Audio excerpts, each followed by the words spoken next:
Welcome to The Explainer. Today we're diving into some absolutely fascinating sociological research on a topic that touches pretty much everyone, but is rarely looked at through this specific lens: sports.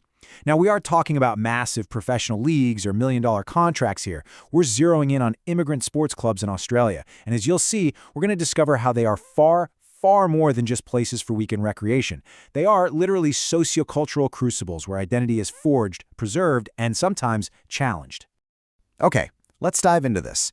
What really makes a new place truly feel like home? When someone packs up their entire life and moves across the globe, they often face this profound, deep emotional isolation. Sure, finding a job or enrolling in school is absolutely essential, but that doesn't instantly create a sense of home, does it? As humans, we have this fundamental need to connect, to share a language, a meal, or a passion. We naturally seek out a little bit of familiar territory in an unfamiliar world. So, here's our playbook for this explainer. We're going to start with the initial search for belonging, then we'll look at how these clubs act as cultural sanctuaries and how they generate crucial social capital. From there, we'll navigate some of the tensions and exclusion that can pop up before finally looking at the future of the game. All right, Section 1, the search for belonging. To really get a grip on this current landscape, we have to recognize how Australia's society has been shaped by distinct, massive waves of migration. If we trace this historical timeline, organized sport totally mirrors the nation's evolution. Back in the colonial era, British settlers established traditions like cricket just to create a familiar link back to their homeland. Fast forward to the post-WWY era, and we see a huge influx of European migrants. They established ethnic-specific clubs to assert their presence and find community. And today, in the 21st century, advanced multiculturalism and increased Asian migration are reshaping that sporting landscape all over again.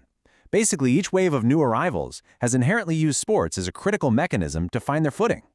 To truly grasp what this research is telling us, we really need to unpack this concept of belonging. Because true integration isn't just about economic assimilation. We're getting a degree. It's deeply affective. It's personal. It's the profound human need to feel accepted, valued, and integrated into a social collective. It's about feeling like an insider, sharing a history, and looking toward a shared future. And this amazing feeling of integration so often happens right out there on the pitch or the court, completely transcending immediate family to connect people to a much broader community. Moving right along to Section 2, Sanctuaries of Cultural Heritage. And this brilliantly illustrates how these clubs function as sanctuaries of cultural heritage. When immigrants face immense pressures to just assimilate and blend in, incredibly diverse narratives of belonging emerge right there on the playing field. The source material points to the Greek-Australian diaspora, where clubs like South Melbourne Hellas became these vital cultural enclaves, keeping the language and national pride alive. We see Italian-Australian leagues, where match days mean sharing traditional cuisine and passionate fan culture, and let's be honest, we all know how intense weekend sports can get, right? We also see Vietnamese-Australian communities gathering around badminton and basketball, and even looking beyond immigrant communities specifically to Indigenous Australian sporting connections. We see sport utilized as a powerful means of cultural expression and resilience. Now, sociologists like Pierre Bourdieu use a really interesting term for what's happening here: cultural capital. These are your vital, non-financial assets, your values, your language, your specific customs. Sports clubs act as essential, everyday custodians of this capital. When an older generation immigrant brings their kid to the local club, they aren't just teaching them how to pass a ball. They are passing down an entire heritage, ensuring their unique cultural identity isn't just swallowed up by the dominant society around them. But how groups actually use these clubs varies a lot through a process called acculturation. It's kind of like a fork in the road. On one hand, we see separation, where clubs act as insular safe havens. They deliberately limit interaction with the broader society just to fiercely protect their original culture. But on the other hand, we see integration, where the club serves as a bridge, allowing immigrants to participate fully in the dominant Australian society while still firmly holding on to their roots. Both of these strategies happen, and both are entirely facilitated by the club. Which brings us to Section 3, generating crucial social capital. We're shifting gears a bit now. We're moving from how clubs preserve the past to how they actively help immigrants navigate their present and future. This brings us to a pivotal concept from thinkers like Bourdieu and Robert Putnam: social capital. Look, immigrants frequently arrive facing immense systemic barriers and a total lack of established networks. Social capital represents the resources embedded within social networks that you can mobilize for personal or collective benefit. Finding a job, getting housing advice, figuring out local laws, all of that requires a network. And the local sports club? It's one of the most potent generators of this in existence.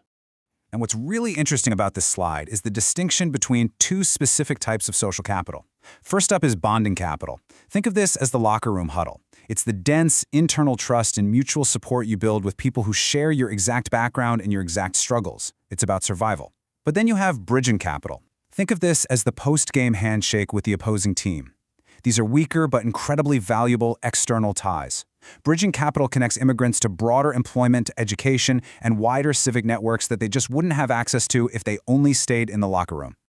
The research gives this fantastic hypothetical example of how this bridging capital transforms lives step by step. Just imagine an immigrant entrepreneur for a second. Step 1, they build internal trust in that bonding capital by playing for their local ethnic club. Step 2, because the club plays in wider leagues or goes out looking for local sponsorships, this entrepreneur suddenly meets professionals and business owners from totally outside their ethnic group. Step 3, armed with these new connections, they might transition into broader civic leadership roles, maybe even sitting on a local city council. The sports club was the vital stepping stone for that whole journey. All right, let's look at Section 4, Navigating Tensions and Exclusion. Because we have to be objective here, the fight for belonging naturally comes with inherent societal frictions. It's not always a perfectly unifying utopia. The research outlines several systemic tensions. First, over-ethnicization. This is where a club remains so intensely insular that it actually hinders its members from integrating. Second, there's mainstream exclusion, where immigrants who try to join non-ethnic clubs end up facing implicit biases. Third is intergenerational divergence, where younger generations who are educated in the dominant culture clash with the old-school sporting values of their parents. Honestly, a dynamic that is relatable in almost any family. And finally, commodification, where rising league fees create steep financial barriers, completely excluding the socioeconomically disadvantaged. So the crucial point is that these clubs exist in a very delicate equilibrium. They are performing an incredibly complex balancing act every single day. They have to honor and preserve their unique cultural heritage while simultaneously pushing for social integration so their members aren't isolated from the broader world. Finding that perfect sweet spot, that is the ultimate challenge for any immigrant sports club. And finally, Section 5, the future of the game. So how are these socio-cultural crucibles evolving to meet the demands of a rapidly changing modern Australia? Well, the landscape is shifting pretty dramatically. First off, the digital revolution means a lot of communities are organizing online first, using group chats to coordinate informal games way before a physical brick-and-mortar club ever exists. Second, clubs are constantly adapting to highly diverse new demographics, embracing entirely new sports and multilingual communications. Third, we're seeing a really cool shift away from just hyper-competitive leagues toward general health and well-being, like setting up community walking groups to make sure the elderly are included. And finally, sporting diplomacy is increasingly becoming a tool for international cultural exchange, using the universal language of sport to build bridges globally. I want to wrap up this explainer with a really powerful quote straight from the source material. The enduring fight for belonging within the Australian sporting landscape is a testament to the profound human need for connection. It's just an incredible reminder that whether it's a massive local football match or a small community badminton game, we are ultimately watching humans strive for a place to call home. Thank you so much for joining me to explore this research today, but it leaves us with a pretty fascinating question to ponder. If a simple game can build a bridge between two completely different worlds, what other everyday activities might hold the secret key to our shared future? Keep learning, and I'll see you next time.